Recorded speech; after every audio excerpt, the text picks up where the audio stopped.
신앙생활 하면서 꽤나 막연해요. 뭣도 해야 되고 뭣도 해야 되고 뭣도 해야 되고 자꾸만 그러는데 뭔가 복잡하니 어디까지 언제까지 뭘 어떻게 해야 되나 이렇게 막연한 생각들을 가지고 있을 수 있어요.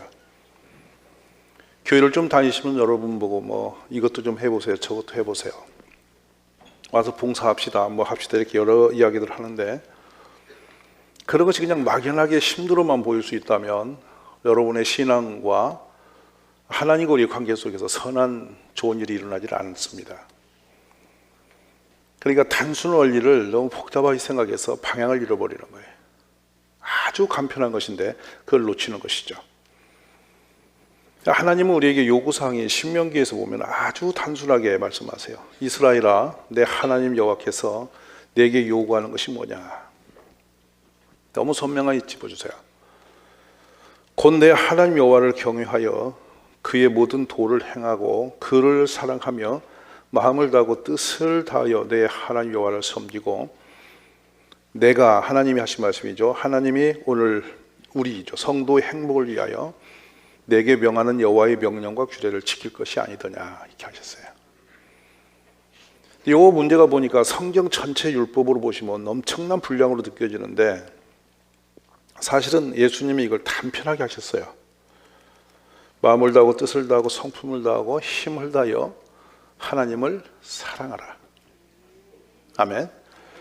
그다음에 내 이웃을 내 몸과 같이 사랑하라. 이 두 가지만 지키면 됩니다. 근데 하나님을 사랑하게 되면 우리도 모르는 사이에 다양한 상황에서 다양한 사랑의 표현들이 올라오게 돼요. 그거를 이렇게 조목조목 다 기록할 수는 없어요. 예를 들어서 엄마 노릇, 어머니로서 사는 노릇이 낳아주면 엄마 노릇 되는 것이 아니라 엄마의 삶을 살아가면서 아이와 부모의 관계 속에서 일어나는 일이 너무 다양하죠. 근데 전체를 묶으면 하나로 딱 돼요. 부모는 아이를 사랑했다. 이해되시죠? 똑같은 거죠. 그 단순한 그 사랑이라고 하는 그 핵심, 진실성, 이것이 없으니까 문제가 다 온 거예요. 하나님을 사랑하되 말로는 사랑한다 할 수 있어요. 그러나 진실성 있는 사랑으로 하나님 앞에 서본 적이 얼마나 있느냐. 이 예배는 최고의 영광스러운 인간이 할 수 있는 최상의 우리의 행위야. 근데 이 예배 속에서 하나님을 정말 여러분의 마음에 몇 퍼센트 지금 올곧이 들여서 하나님을 진심으로 사랑하는 존경하는 마음으로 예배에 참여하고 있느냐 하는 부분이에요. 만약에 몸은 와 있는데 마음은 딴 곳에 있다면 그건 가식적인 거예요. 하나님이 제일 싫어하는 게 그런 거예요.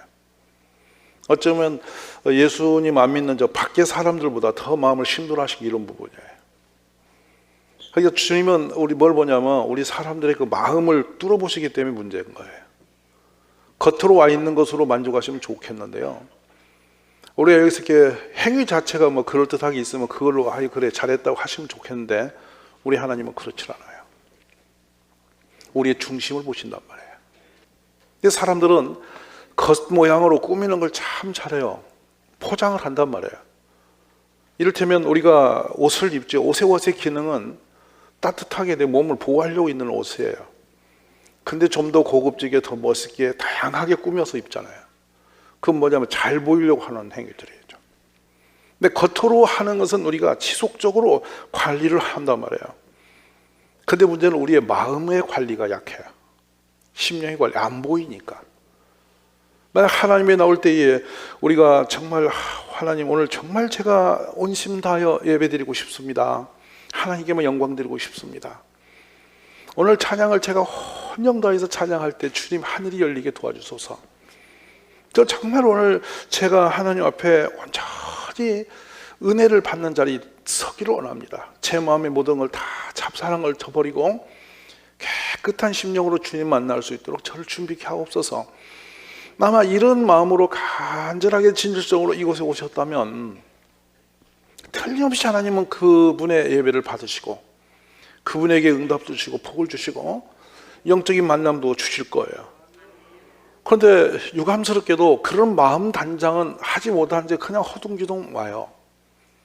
그리고 그냥 와서 부jan듯이 뭐 이렇게 쳐다보고 두리번 거리다가 설교 듣다가 좀 들을 것 같으면 좀 귀 기울이고 아니면 좀 졸다가 또 끝나면 후다닥하고 이렇게 계속 돌아다니니까 몸은 세월이 흘러갈수록 피곤해지고 우리 영혼은 신령한 역사가 일어나지 않게 되는 거예요. 오늘 우리는 너무도 익숙히 알고 있는 성경 구절을 보고 있어요. 하나님이 세상 최고의 위치에 있는 임금을 버린다는 겁니다. 그리고 새로운 리더를 찾고 계신다는 거예요. 그 사람이 인간적 부도덕한 사람이 아니에요. 생김새나 그 백성을 사랑하고 사람들의 민심을 얻고자 하는 그런 욕망이나 겉으로 보이는 허우대로 볼 때는 정말 임금스러운 사람이었습니다. 인간적 도리와 윤리로 봐서도 정말 온전한 사람이었습니다. 백성의 지지도 인기도죠. 요즘으로 말하면 이렇게 조사해서 몇 % 지지도 이런 거 따지잖아요. 이 임금은 절대성을 가진 임금이었습니다. 그 백성들이 원했고 백성이 100% 지지해서 추대해서 세운 임금이에요. 이런 임금 좀처럼 없어요. 그냥 임금이 있으니까 임금 따라서 임금 되는 사람 많은데 이 사람은 백성이 세워달라고 지지해서 그 전폭적인 지지 가운데 마지못해서 임금 자리에 올려놓은 사람이란 말이에요. 근데 하나님이 그 사람을 버려요. 행위적으로 인간적 눈으로 보면 별로 나쁜 일이 별로 없습니다. 도덕적으로도 별로 허물이 없어요. 이분이 재물을 그렇게 한 거나 백성을 갖다가 흉악한 거 없어요. 근데 단순히 이분이 하나님 앞에 행위가 선하지 않았어요. 선하지 않았다는 것은 부득이한 상황이라는 항상 그 어쩔 수 없는 상황에서 결정될 때 자기 생각으로 딱 자기 생각대로 마음대로 한단 말이죠. 그래서 그거를 하나님은 불순종이라는 이름으로 하세요. 결국에는 백성의 민심을 사기 위해서 적군을 쳐서 아각이란 임금과 짐승들을 끌고 와갖고 그걸 자랑하고 싶은 마음으로 갖고 왔다가 그것이 불순종이 된 거예요. 그리고 적군과 전쟁하면서 제사장이 와서 하나님 앞에 제사를 지내야만 이 전쟁을 이길 수 있다고 그 믿음으로 있었던 민족이죠. 근데 정한 그날 그 제사의 그 시간에 제사장이 안 나와요. 안 오니까 너무도 위급하죠. 백성들이 또 군인들이 막 동요가 일어나서 막 도망을 치는 거죠. 큰일 났구나. 이 하나님 앞에 제사를 지내야 이 군인들이 안 도망가는데 이거 어떻게 할 수가 없네. 이래서 자기가 가서 제사장이 드려지는 제사를 임금이 대신 드린단 말이에요. 이것이 불순종이 됐어요. 어찌 보면 어쩔 수 없는 상황에 몰아놓고 시험을 해보는 거, 이렇게 달아보는 거예요. 우리들이 이렇게 요직에 있지 않아서 그런지 모르겠지만 우리의 일상의 모든 걸 하나님은 달아보신단 말입니다. 근데 거기서 합당치 않으므로 드디어 버림을 당하는 거예요. 이미 하나님이 당신을 버렸다라고 하는데 안디옥에서 사도 바울이 이 본문을, 이 상황을 그 안디옥에 서서 이방인과 유대인들에게 설교를 할 때에 이 본문을 끌어옵니다. 이 역사를. 임금으로 세웠다 살며 하나님께서 그를 패하시고 이세 아들 다윗을 만나니 하나님 마음에 합한 자라. 하나님이 선하시기를 내가 이를 통하여 내 뜻을 다 이루리라. 이래서 다윗을, 이세 아들 다윗을 택하셨다는 거예요. 그래서 주님은 보신단 말이에요. 지금 여러분이 앉아 계셔서 예배 드릴 때 보시는데 에레미야서 17장 10절에 뭐라고 하시냐면 나 여호와는 심장을 살피며 폐부를 시험하고 각각 그의 행위와 그의 행실대로 보응하나니. 우리가 살아가는 것은 우연히 저절로 이렇게 일어난 자연적 현상이 아니라 창조주 하나님이 우리의 행위와 심령을 보시고 그 결과물대로 살게 하셨다는 뜻이에요. 무서운 거예요. 그러니까 우리가 내일 점점 좋은 일이 있고 싶고 잘된 일이 생겼으면 좋겠고 우리 애가 성공되면 좋겠는데 그냥 우연히 어느 날 살아놓고 우리 인간의 노력으로 그 자리까지 가는 것이 그게 다 그 코스로 가는 것이 아니라는 겁니다. 그래서 종종 사람들은 이것이 운명이냐 아니면 어떤 뭐냐라고 해서 점을 지르고 가고 이렇게 하는 거예요. 근데 우리는 선명히 알죠. 그 모든 우리의 결정권이 하나님 손에 있다는 것을. 그 다음에 20장 12절에서 의인을 시험하사 그의 폐부와 심장을 보시는 만군의 여호와여. 나의 사정을 주께 아뢰어사온즉 주께서 그들에게 보복하심을 나에게 보게 하옵소서. 여러분의 중심을 하나님께 옮겨놓으세요. 돈을 향하거나 세상에서 이런저런 잡사한 거, 이것도 갖고 싶고 저것도 하고 싶고 뭘 하고 막 이 길로 가면 될 것 같고, 이런 많은 것들이 여러분을 욕구적으로 끌어낼 수 있어요, 우리를. 근데 그런 데 마음 두지 마시고 하나님께 두세요. 하나님께 마음을 두시면 주께서 분명히 결단코 우리에게 놀라운 은혜로 함께 하심을 저는 믿습니다. 그래서 주께서 말씀하시잖아요. 내 마음에 맞는 사람이라 내 뜻을 다 이루리라. 얼마나 놀라요. 하나님 마음 하나 맞추지를 못해서 우리가 이렇게 살아간다면 참 비참합니다. 이제 드디어 하나님이 이 다윗이라는 한 사람을 이렇게 세워줘. 그의 역사의 시작이에요. 그래서 데이빗의 라이즈, 즉 이제 데이빗을 세운다, 다윗을 세운다, 하나님이 다윗을 세우는 역사의 시작이다라고 합니다. 근데 그때 하나의 드라마 같은 역사가 일어나죠. 이새라는 사람의 가정을 하나님이 찍어주십니다. 사무엘아, 기름병을 들고 거기에 이새 집에 찾아가서 그의 아들 중에 내가 지정한, 내가 쓰고 싶은 사람이 있다. 그 아들을 찾아서 기름 부어라. 그가 왕이 될 거다. 사무엘이 엄청 두려움에 빠져 있습니다. 왜냐하면 현직 왕이 강력한 국민들의 지지를 받고 있는 현직에 살아있는 임금이 있는데 임금감을 또 세우러 간다. 그건 단칼에 역적이 되는 거예요. 반역이 되는 거예요. 근데 하나님 명령을 받고 이제 사무엘이 은밀하게 기름병을 준비해 기도하면서 가는 겁니다. 근데 엘리압이라고 한 사람을 이새한테 갔더니 말할 것도 없이 큰아들 엘리압을 턱 뒤밀었는데 얼마나 외모가 잘생기고 뛰어났는지. 그는 용모가 뛰어난 사람이었더라. 아버지 이새는 마땅히 그 아들이 물어볼 것 없이 하나님이 쓰실 만한 인재로 보는 겁니다. 아주 잘생겼고 또 장남스럽고 아버지 보기에도 합당한 지도력이 있는 아들이었어요. 그래서 막 이 아들을 갖다가 딱 앞에 세운 거죠. 아버지가 당당했습니다. 너무 자랑스러웠습니다. 이 성공 조건이 다 되어진 사람이죠, 겉으로 보기에. 그런데 놀라운 것은 바로 이어서 하나님의 음성이 사무엘에게 맙니다. 이미 내가 그를 버렸노라 그랬습니다. 이 말씀이 충격입니다.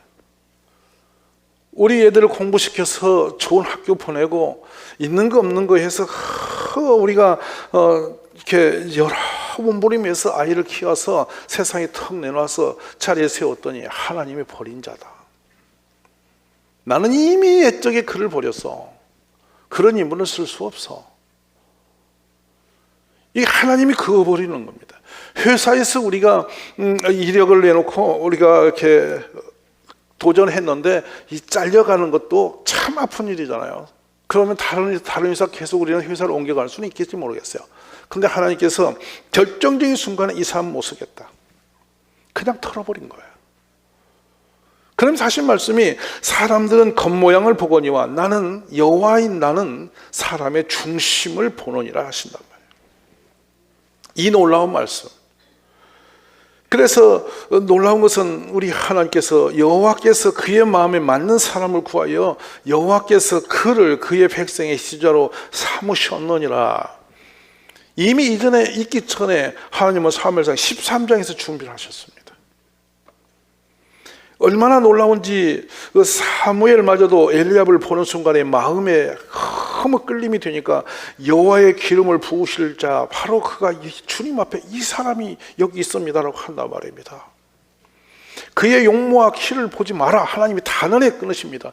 지금 사무엘 본 것은 크고 잘생겼고 생겼으니까 단숨에 그것에 홀랑 반했는데 아니다 하는 것이죠. 여기 자매님들에게 묻습니다. 남자 키 보고 시집가지 마세요. 겉모양새 허우대 보고 가지 마세요. 그 중심을 보고 결혼해야 돼요. 지금 후회하는 언니들 많아 여기. 절대로 속아서는 안 되는 거예요.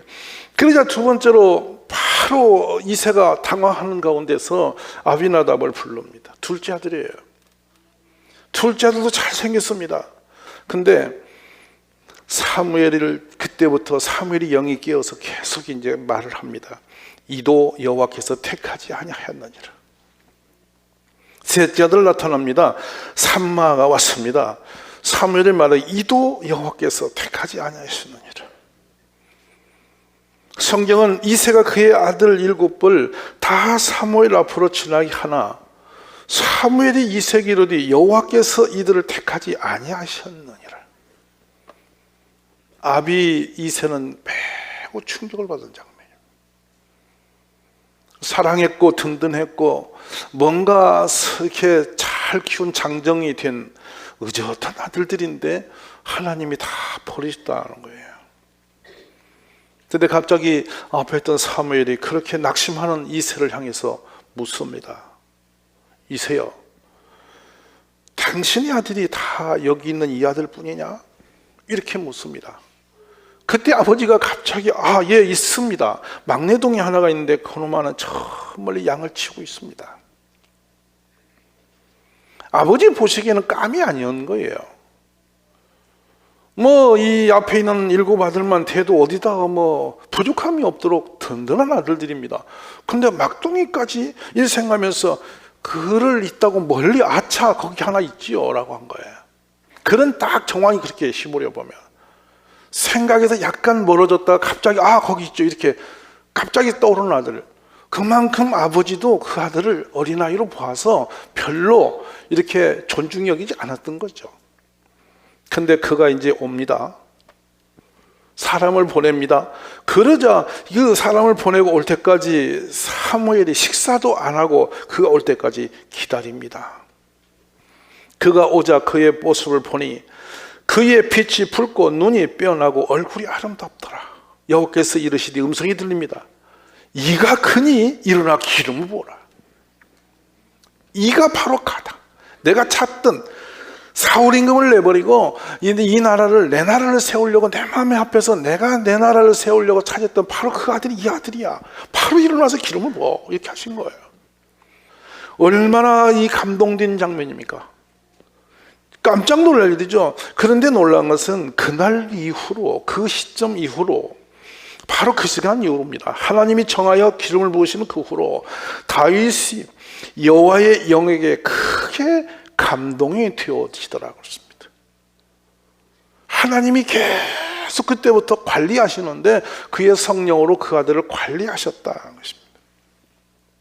이 장면을 대하시면서 우리 온 가족들이 하나님, 제가 하나님 앞에 택함 받기 원합니다. 우리 가문이 택함 받기 원합니다. 우리 가문이 쓰임 받기 원합니다. 이렇게 좀 여러분이 믿음으로 다시 한번 영의 목마름이 회복되어지기를 원합니다.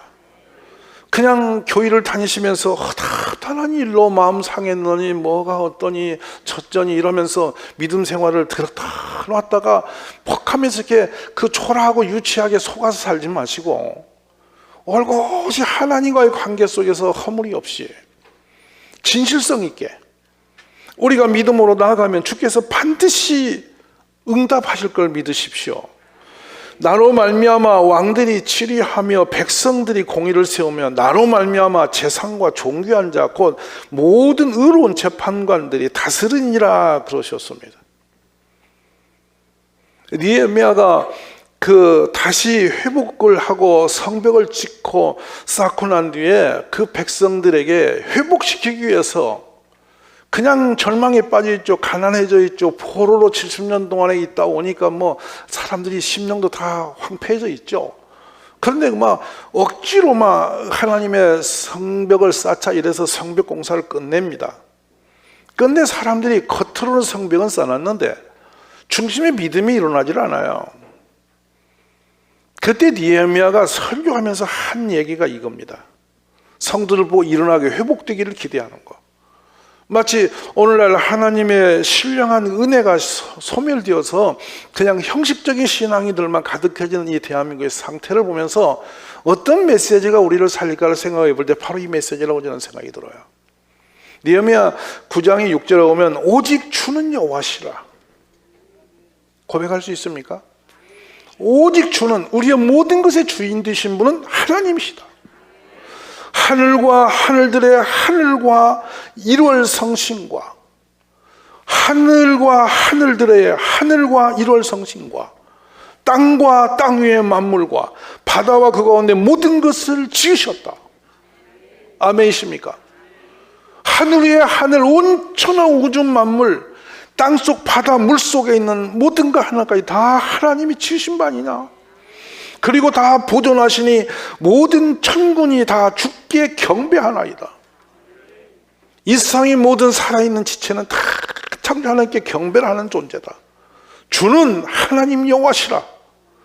옛적에 아브라함을 택하시고 갈대아 우리에 인도내시고 아브라함이라는 이름을 주시고, 이 놀라운 일입니다. 이스라엘 백성에게는 이게 충격적인 일이죠. 왜냐하면 포로로 같이 잡혀가고 하나님의 성전이 불에 타버리는 거예요. 이제는 힘이 없는 백성, 히브리 백성은 이제는 끝장이 나버린 아주 황폐하게 다 무너진 백성이에요. 근데 그들을 향해서 지금 이 말씀을 주고 온 거예요. 너희의 조상, 우리의 조상 아담이 아니에요. 믿음의 조상 아브라함이 우리의 조상 아니더냐. 근데 아브라함이 어떻게 우리 조상이 됐는지 과정을 다시 한번 생각해 보자. 우리는 그냥 우왕좌왕하는 사람이 아니라 분명히 우리는 택함받은 백성이다. 그래서 말씀합니다. 그의 마음이 주 앞에서 충성됨을 보시고, 저 갈대아 우르에서 저 유브라데스강 끝에서 이방 우상 땅에서 살아가던 그 아브라함을 택하셔서 이름을 아브라함이라, 믿음의 아비라라는 이름을 주신 다음에 끌고 오셨는데, 붙잡아 오셨는데, 그의 택함 받는 것은 그의 마음이 하나님 앞에서 충성된 것을 보시고 하신 거다. 그리고 그와 더불어 언약을 세우시고 가나안, 헷, 아모리, 브리스, 여부스, 기르가스 족속의 땅을 그의 씨에게 주려 하시더니 그 말씀들 이루시라며 주는 의로우시지 않느냐. 아멘이십니까? 그렇게 우리 조상이 이곳에 붙잡혀 와서 세우신 것이 하나님이시고 그의 후손이 우리다. 우리는 정말 영광스러운 백성인 거다. 이것을 회복시켜주고 있어요. 오늘 우리 성도님들이 하나님께 만세전에 나를 택하시고 부르셨으며, 나를 구원해 주셨으며, 하나님의 권속이 되게 하였으며, 나를 만민이 누가 괴롭히면 하나님의 눈동자 찌른 것처럼 하나님은 내 편에 계시며, 나를 위하여 죽어주시고 나를 위하여 부활의 영광을 예비하신 하나님이시다. 이 살아계신 하나님 앞에 우리의 중심이 선명하게 깨달아지기를 원합니다. 그래서 그 하나님을 향해서 온 마음 다하여 찬양하고 온 마음 다하여 예배하고 온 마음 다하여 여러분이 사랑을 고백하고 경배하는 우리 가족이 되시기를 원하는 겁니다. 예배를 드릴 때마다 여러분 솔로몬의 1,000번제를 기억하십시오. 얼마나 간절함으로 자기의 인생 모든 걸 다 걸어 하나님 앞에 엎드린 거예요. 그랬더니 자기가 없는 솔로몬에게 없는 지혜도 퍼부으시면서 그가 구한 것보다 구하지도 않은 것을 더 많이 부으셔서 지상의 가장 영광스러운 왕으로 일으켜 세우신 겁니다. 오늘 말씀에 임할 때 하나님의 말씀은 살아있다. 그리고 운동력이 있다. 좌우의 날선 어떤 것보다 예리하여 혼과 영과 관절골을 찔러 쪼개까지 하며 정말 중요한 부분입니다. 마음의 생각과 뜻을 판단하신다. 우리가 우리 마음을 다 모아서 드렸는데도 몰라버리신다. 얼마나 비참해요. 우리가 어떤 행위인지 몰라본다면 얼마나 답답한 일이에요. 근데 다양스럽잖아요. 하나님은 우리의 마음을 아신다는 거예요. 마음을. 이걸 우리가 좀 깨닫는 축복이 있어지기를 제가 원하는 거예요. 그래서 지으신 것이 하나도 하나님 앞에 나타나지 않음이 없고 우리의 결산을 받으실 이의 눈앞에 만물이 벌거벗은같이 드러나느니라 그랬습니다. 숨길 수가 없다는 겁니다. 하나님 앞에. 그러니까 제가 감사한 거예요. 우리가 주님 앞에 예배하는 거나 신앙생활이 진실성을 가지고 내 마음을 가지고 홀홀히 드리면 아니 세상 사람 다 몰라줘도 하나님이 알아주신다니 얼마나 좋은 일이고 자랑스러운 일이냐 말이에요. 이런 놀라우신 하나님 앞에 우리 마음을 올곧이 드리는 축복이 있어지기를 원합니다.